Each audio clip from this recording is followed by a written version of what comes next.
Olá, meu nome é Matheus e estarei introduzindo o comentário a respeito das observações sobre o desenvolvimento tecnológico e os ciclos da indústria de polímeros no Brasil.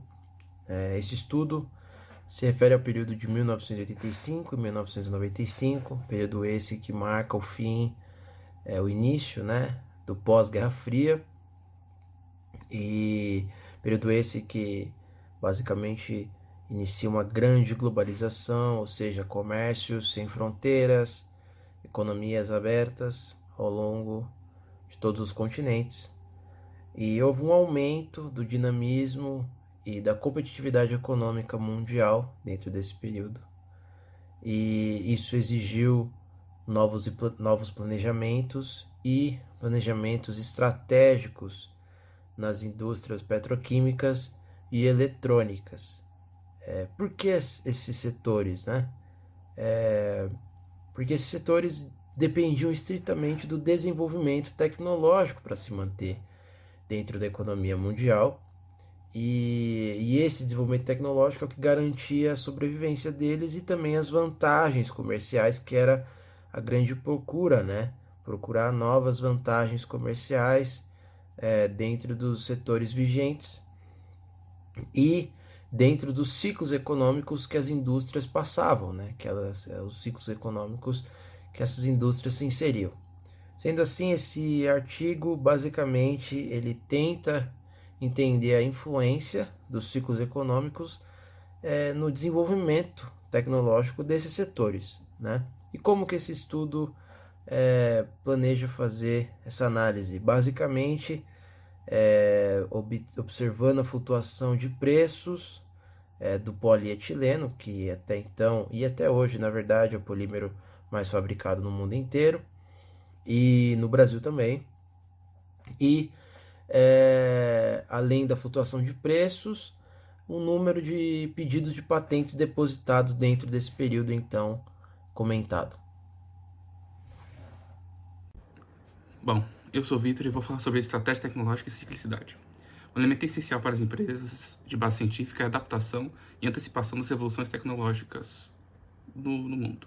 A longo prazo, um planejamento voltado para o aspecto tecnológico se torna muito importante para a empresa.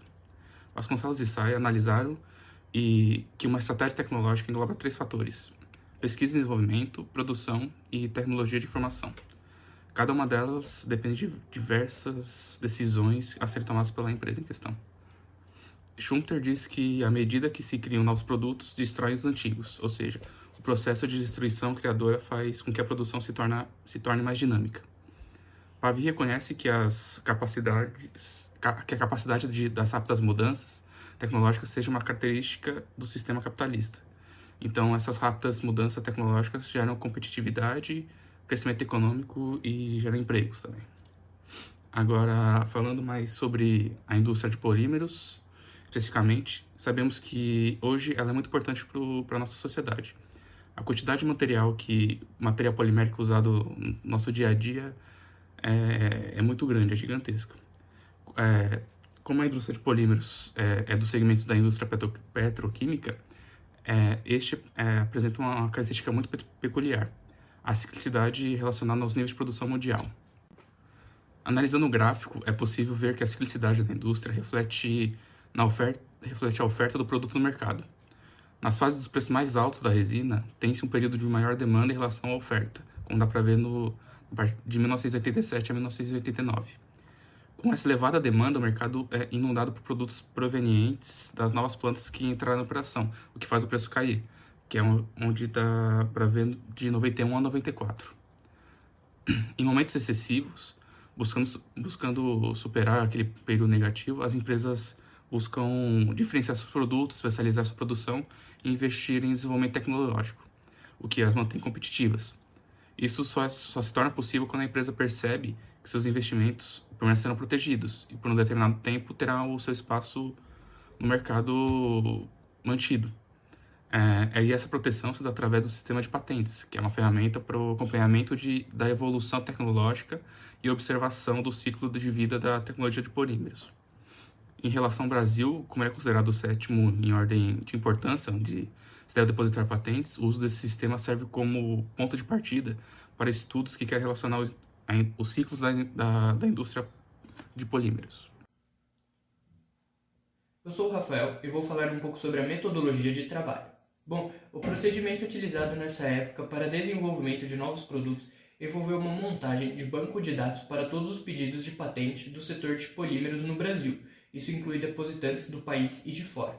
Nessa base de dados tem informações sobre os depósitos de patentes de polímeros feitos no Brasil, no período de 1985 a 1995, dentro da seção C, classe C8. Essa base de dados está localizada no Instituto Nacional da Propriedade Industrial. Essa classe está dividida em subclasses que contêm toda a tecnologia de preparação das macromoléculas, modificações químicas, catalisadores, aditivos, processamento químico e suas composições. Agora vamos falar sobre os polímeros e seus ciclos. Ao analisarmos a tabela 1, podemos ver que ela apresenta a quantidade de pedidos de patentes de invenção no Brasil. Também é possível perceber que teve poucos pedidos de polissacarídeos, tratamento de borrachas e derivados de macromoléculas naturais. Alguns dos fatores que podem ter contribuído são o amadurecimento da tecnologia e os poucos aperfeiçoamentos para justificar as despesas com o pedido de patente.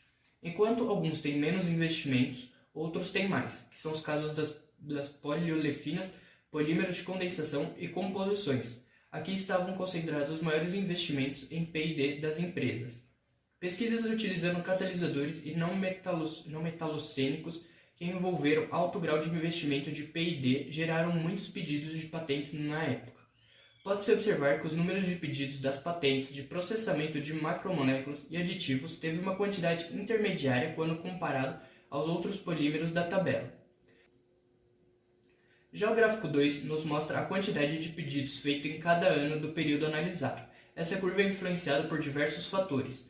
Um fato curioso é que as curvas da variação de pedidos de patente e do polietileno são semelhantes quando comparamos os gráficos 1 e 2. A maior diferença nas curvas ocorre no ano de 1991, quando ocorreu a Guerra do Golfo. Um fato muito importante que se observa é que nos períodos de recessão ocorre mais investimentos em P&D. Após isso, quando o mercado começa a aquecer, é registrada a maior parte das patentes, ou seja, novos produtos podem ter causado esse aquecimento no mercado. Eu sou o Paulo e acrescentando um pouco na fala do Rafael, podemos ver através dessa tabela que mesmo no período de recessão, a pesquisa e desenvolvimento ela continua intensa, pois isso implica na criação de novos projetos, novos processos, fazendo com que a empresa ela continue bem competitiva no mercado. Podemos concluir que a formulação estratégica tecnológica por parte das empresas é essencial para que ela se mantenha no mercado, pois, como é o caso da indústria dos polímeros. No período recessivo, é importante que ela invista em pesquisa e desenvolvimento para que cada vez ela faça novos produtos melhores e processos mais desenvolvidos. O sistema de patentes é bem interessante para que para que a pesquisa e desenvolvimento da empresa sejam resguardados e também para que ela tenha um monopólio após o desenvolvimento do produto ou do processo. Isso também incentiva a criatividade da empresa. E a gente pode ver que o número de pedidos de patentes ele aumenta de acordo com o ciclo que o setor está vivendo. Quando ele está em crescimento, o número de pedidos tende a aumentar, que é fruto do que foi feito no período de recessão. Essa pesquisa revelou a influência dos ciclos da indústria no processo de desenvolvimento tecnológico e